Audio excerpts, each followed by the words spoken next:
As Donald Trump and his campaign continue to spiral, the fallout among MAGA Republicans continues to increase with each passing day, culminating in two top Trump advisors turned Fox News host publicly pleading with Trump to stay on message and stop with conspiracy theories and personal insults.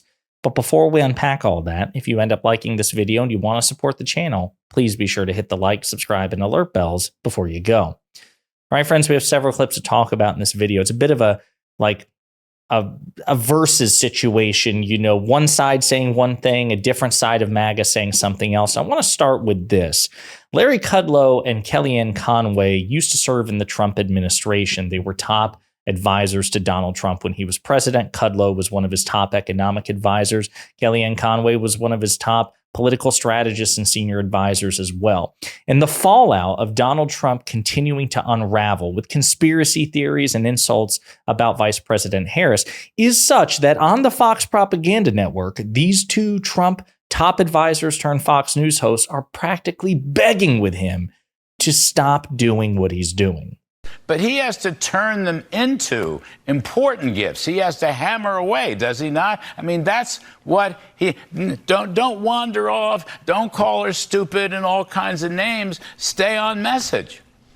The winning formula for President Trump is very plain to see. It's fewer insults, more insights, and that policy contrast. He's got that hunger, swagger, underdog, underestimated of 2016 back, Larry, and But he has to... That hunger, underdog, swagger, swag, interesting stuff, words that I would not use to describe Trump. But again, that's what you see here. You see two top Trump advisors who desperately want him to win, begging him to stop being himself. And what's hilarious is Trump has actually made this abundantly clear. He's told advisors this, there's been reporting on it, that he's resentful of calls for him to moderate and be statesmanlike and presidential in the aftermath of the failed assassination attempt against him. He reportedly says, "I am who I am." So his instincts are to attack. And it's hilarious because Kudlow and Conway and others like them failed to curb these impulses in Trump for years.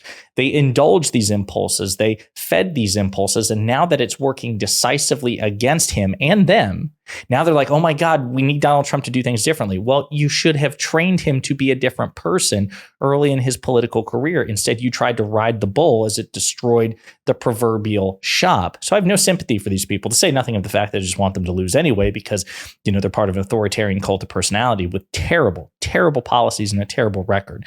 But I just love that, again, with each passing day, you have another prominent MAGA Republican in politics and media coming out and begging Trump to be somebody other than what he is.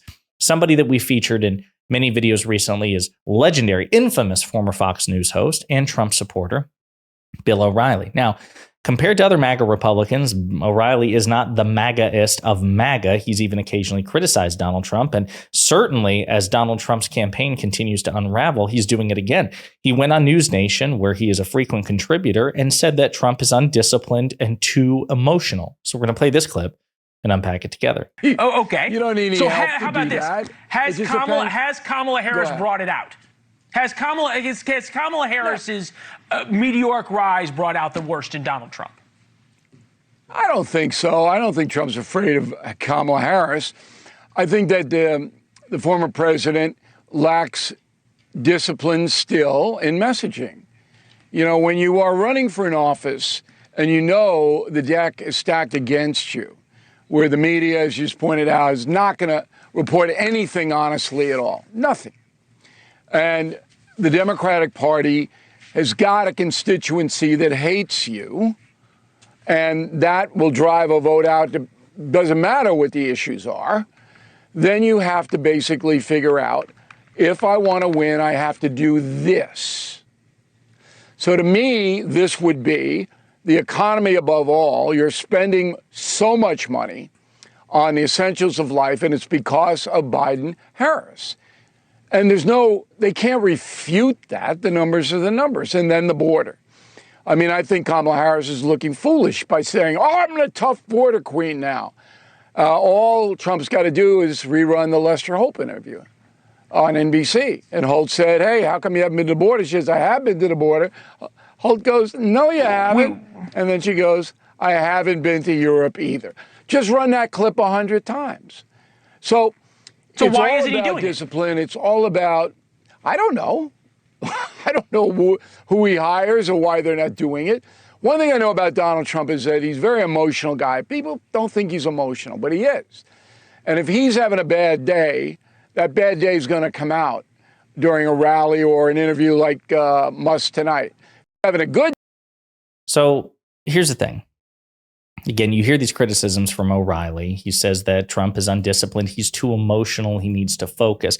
And again, he demonstrates his Trump-supporting bona fides. He buys into and peddles the notion that the mainstream media has it out for Trump, even though, as we've demonstrated on this channel, that as much as, personally, reporters probably have disdain for Trump in terms of their business model and how they approach their business, mainstream media tends to grade Trump on a curve. They tend to hyperfixate on mistakes and gaffes and blunders and stupidity from Democrats, and rather than the sort of thing that Trump does. Like, there's an exchange ratio built in that to equal the coverage of one Joe Biden gaffe, Donald Trump has to do 3 to 4 to 5 things to equal the same amount of attention, because again, they just instinctively grade him on a curve. But O'Reilly's position is no, the entire world is against Trump, and unfairly. Like, he even talks about, the Democrats have a constituency that hates him. Well, if that's true, maybe he's given them reason to hate him, perhaps. But again, O'Reilly doesn't factor that in. So the reason I'm pointing this out is because Bill O'Reilly is not a liberal. Bill O'Reilly is not progressive. Bill O'Reilly is not a Democrat. Bill O'Reilly is not even centrist. He is a right-winger Trump supporter. But he says that Trump is just too undisciplined, too emotional. And then note what he does. He pulls off at the last second, as he's done in the past, because he's blaming advisors. He's suggesting, I don't know who he's hiring. I don't know why he's not doing this. Well, it's because of Trump. Trump has agency. Trump is a 78-year-old man. Trump is an adult capable of making his own decisions. And if he's not, well, then he shouldn't be president, and you should just commit to voting for Vice President Harris, since she's the only viable alternative, right? If Donald Trump is an adult who is capable of making his own decisions, then it's his fault. He's just too stupid and irresponsible to follow the sound advice of his advisors. That is completely his fault. And quite frankly, the only person who actually really called Trump out for that on the right seems to be Frank Luntz, the Republican pollster. Maybe Patrick Bet-David. We did a video about that as well.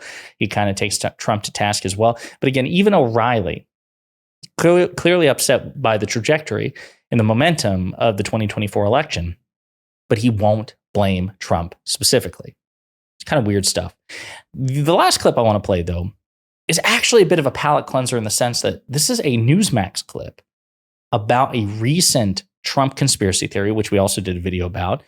Trump claiming that a crowd which surrounded Air Force Two, the vice president's plane, at a rally in Detroit, a crowd of thousands of Harris supporters, that it was actually AI generated. Right? We talked about that conspiracy theory and how Trump was lambasted for it, and how many MAGA Republicans were like, oh, please, for the love of God, don't do this. Well, Newsmax is actually trying to give Trump cover here. Take a look. A couple of minutes. They're talking about the crowd size. And yes, Kamala's definitely drawing crowds. I have some questions about what was going on outside Air Force Two over the weekend. When you look in a mirror, you typically see a reflection. That's not what I saw when I was looking at the crowd there that allegedly was there. So you have Newsmax host Rob Finnerty there. He's doing his best. He's like, oh, all right, I guess I'll throw you a bone, Donald. Right? Obviously, the evidence is pretty clear on this. We have footage, we have pictures from people in the crowd, we have independent corroboration from media on hand. Those images and that footage is not AI driven. It's just Donald Trump being too stupid and immature to cope with the fact that the vice president is actually generating excitement among the Democratic base. He's too incapable. He's too developmentally incapable, right? I mean, I do believe that this is a sign of some sort of extreme cognitive decline, where he's unable to compute the fact that he's not particularly popular and there are other popular politicians out there. So anyway, I love this. Again, it's becoming a recurring, pleasing segment to me. I hope it is to you, seeing the fallout in MAGA world, seeing an increasing number of MAGA Republicans who are quite close to Trump. Kellyanne Conway, Larry Kudlow, not just Fox News hosts, but former top Trump administration officials coming out and begging the man not to be who he is. But I say, Donald, continue to be who you are, because it will cost you the election at this rate. Let me know what you think in the comments.